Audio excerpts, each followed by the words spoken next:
All right, everybody. Appreciate y'all joining us. Coach Swinney is just now coming off the practice field. He does not have any opening comments, so we're going to go straight to questions. If you have a question, please feel free to unmute and ask away. Looks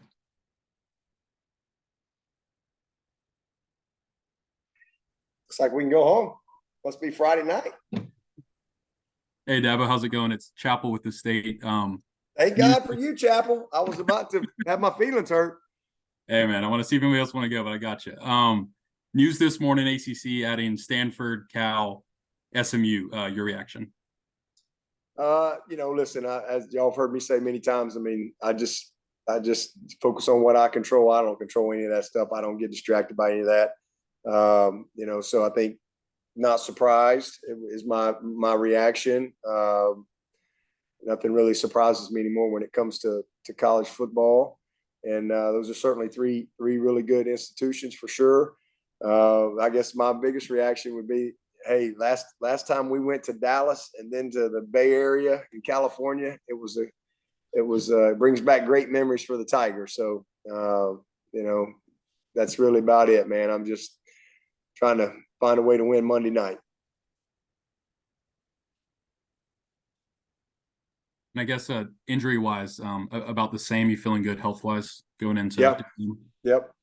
We're in a good spot.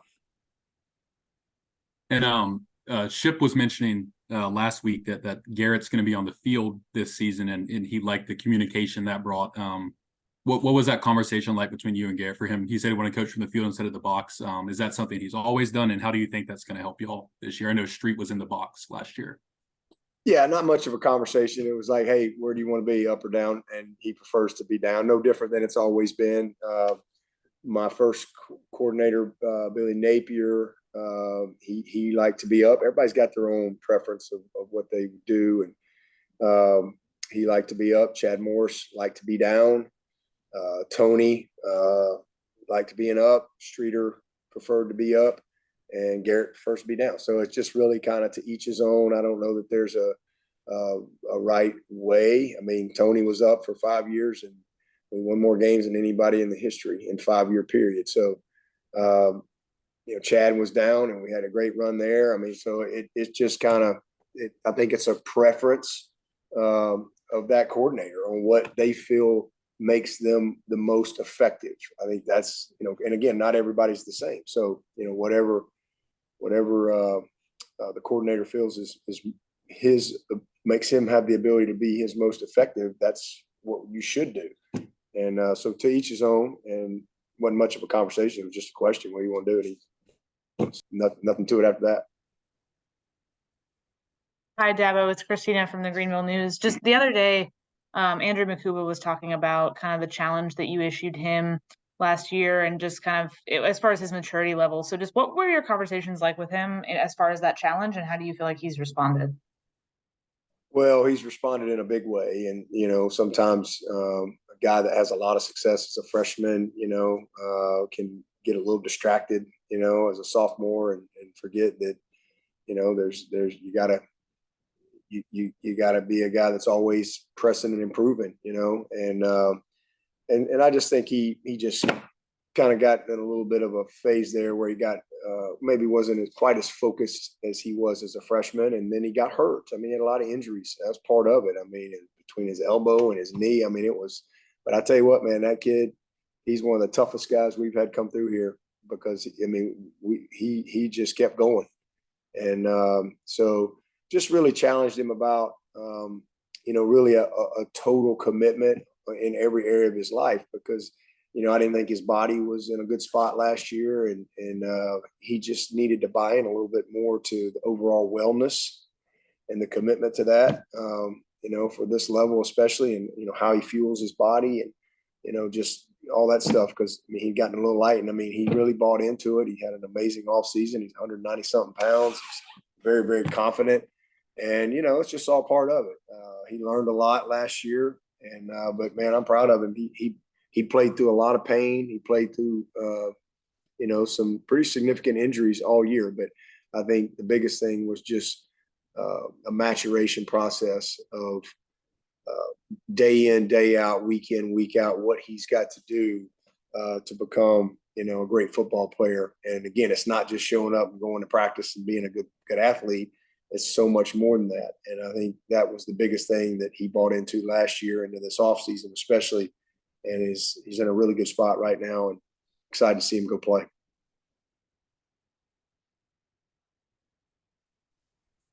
Hey, Coach, it's David Hood. I have to ask, on a weekend like this, when those of us that aren't covering a game, we're like, I'm going to be watching college football all night tonight and all day tomorrow because I can't get enough of it. Do you watch it? Do you like to say, hey, I've got a little bit of time this weekend and sit down, prop your feet up and watch games? And are there any that you're looking forward to this weekend?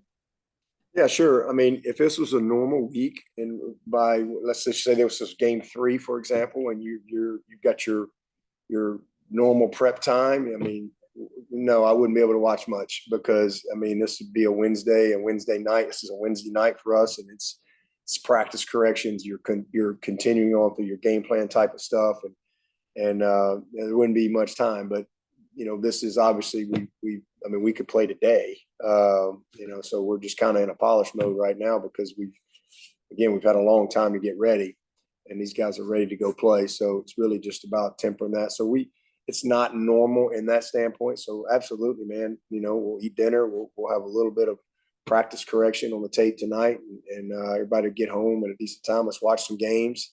We were up here last night watching games. I think you learn a lot, especially early in the season, a lot of lessons and a lot of reminders on things that you get to see from other people. And then tomorrow is it's a Thursday for us, but not a normal Thursday. So we'll be done, and then it's just each individual coach just kind of getting some of your final little tips and reminder stuff done. And then, yeah, I'll watch as much football as I can. I enjoy it. I'm certainly a college football fan, and, enjoy, again, watching other teams and learning, and certainly we'll see some of our future opponents as well. So yeah, definitely we'll tune in, and then we'll come in here Sunday, and that's like our Friday, and it's really, we kind of get in a real game mode, and do our thing. So, yeah, look forward to a couple games tonight. Look forward to seeing some tomorrow when we get done with practice. We'll finish up probably about 1:30 or 2 tomorrow when we wrap it all up, and get a chance to see a good bit of it. You were talking about polishing it up, and you said the other day, this is so much time preparing for a game. When do you feel like you had, installs done, game plan is in, and now it's just kind of fine tuning things? When do you kind of feel like you had all that done? Oh man, probably last Friday. We pretty much have had the bulk of everything done, and then you get into this week. So they had Monday meetings. Tuesday was like our off day. That was our Sunday for the players, and so Wednesday was a Monday for us. So we've kind of tried to create that routine, but honestly, again, with a game like this, when you've had as much time, you've had the summer, off season, and camp to get everything installed, it's really just about taking everything that you put in and really just honing in on the exact game plan and polishing it up. So not a lot of new from what they've done in camp. It's just more, it's less, so just really getting honed in. But once we start kind of getting into scout teams and you have less time, it tightens up pretty quick. So yeah, we've been ready to go play. There's just a lot of details that we need to iron out, and some of it's not football details. Some of it's just taking time. How do we travel? Our first road game reminders. There's a lot of things that we need to cover as a team on how we travel. What the expectations are. Whether it be hotel, bus, movie, meetings, meals, attire, you name it. I mean, there's just so many things. Game day reminders, because we haven't played a game yet. So you obviously, I'm thankful to have more time as opposed to just having a game plan. We have a lot of time to kind of cover some things that we need to cover, and right before we get ready to play this first one. But we're as far as you can take them right now. As a practice, it gets to a point where we can't go any further without playing. We have to go play before we can, push forward a little bit more, because we got to evaluate and we got to give guys the opportunity to continue to compete. at a backup quarterback, Dabo, just your reflection on what Hunter did there to hold on to that number 2 spot and how he's able to beat out Paul Tyson and CV, and kind of how that depth chart is going to look for y'all behind Cade this year. Yeah, honestly, I think, Hunter would probably run out there first, but, I think we'd play them both. We've been pretty pleased with Paul. He's done a nice job. Didn't get to see him in the spring. Didn't know much about him, honestly, as far as because we didn't get to take a rep with his thumb injury. So he's done a nice job. And I think, that would be, if it was a long-term type of deal, probably change our plan with CV, but Hunter, I think would definitely run out there first, but I think if it was a situation where extended time, you'd probably see them both play at some point for sure, because the same thing, we these quarterbacks, practice, you can only get so far. And so would like to see those guys in a live situation. Anyone else for Coach? Shifting gears a little bit toward the NFL, saw that Justin Ross made the 53-man roster for the Chiefs. What's kind of your reaction to that after all he went through, not getting drafted, injury, and everything? Man, I'm just thankful to the good Lord. That's my reaction. I mean, it just fills my heart with just joy. This is one of the most talented kids we've had come through here, and I've never really been through anything like what all he had to deal with. Just unbelievable.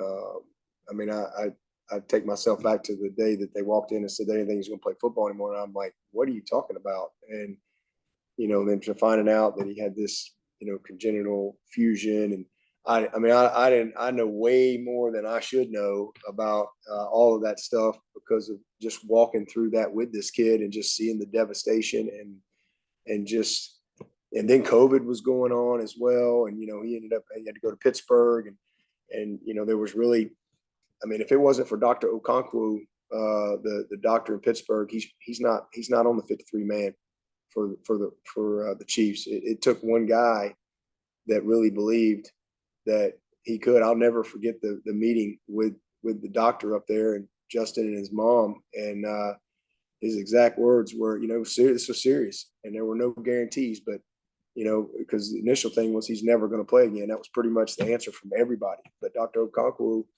he was like, he may not play again, but I'm not quite ready to say that. And then this guy just laid out why, and he said, here's his plan, and there's no guarantees, but let's just kind of see. And so, we went through a little over a year journey with, this kid not having any guarantees whether he would ever play a snap of football again, much less, fulfilling his dream of being a pro. And it was a tough journey. He's got a great mama, and he's a great kid, and had a lot of resources and support here, and he hung in there, man. And then he comes. He's one of the toughest kids I've ever coached, and then he comes in here, and literally the Wednesday practice before the Georgia game, he gets a hairline fracture in his foot, and I thought he was going to be out for 6 or 7 weeks, but he was like, no, I'm playing, and they put a plate in his shoe, and the kid he played 10 games with a hairline fracture, and then, until it was finally broke. And his last play was the epitome of Justin Ross. It was against Connecticut. I think it was game 10. And man, he catches a ball over the middle, and I think everybody on the team hit him. Literally, and he wouldn't go down. He was just driving, and his foot finally cracked fully through. And so, he had to get the screw put in his foot. But he was just so happy. He was just so happy to be back and cleared to play. And then, I didn't even know if he was going to be cleared to play. And then obviously and then I think there was only like 2 or 3 NFL teams that even approved him for the draft. Kansas City obviously being one of them. And so, here's a kid that in a normal situation would have been a really, really high draft pick that ends up as a free agent, and he's just kept grinding. And then he gets into camp and he's showing what he can do and do some things. I had a lot of talks with Coach Reed, a lot of talks with Andy about him. He really likes him. And and then boom, he kind of re-injured that foot. So last year was great. So he had to sit another whole year, but it was really good for him to just kind of, redshirt a year. And then, man, he's in a great place, and it's just a joy. It's one of the most joyful moments I've ever experienced in my life.